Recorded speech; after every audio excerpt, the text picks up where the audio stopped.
नमस्कार Kamakhya TV live को आपण को स्वागत। आज देखा मिली एक दुखद घटना। गोटे ग्राम रे तीनोटी मृतदेह पहुंचवा बेलू ग्राम रे शह शह लोकों भिड़ सहित शोकाकूल परिवेश सृष्टि होईची। मेला देखा आसी आउ फेरी पारिलेनी घर को। अजणा गाड़ी धक्कार तीनोटी जीवन चलीगला आर पारी को।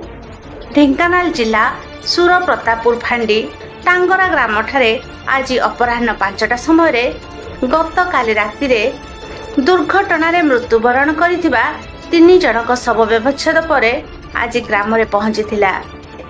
शव पहुंचीबा परे ग्राम रे शोकाकूल परिवेश सृष्टि होइथिला।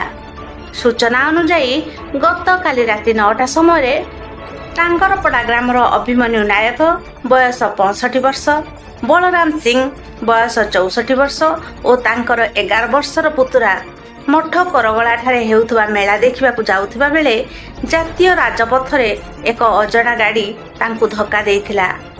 संगे संगे जनकर मृत्यु होइथिला। डाक्तरखाना रे अन्य 2 जनकर मृत्यु घटिथिला।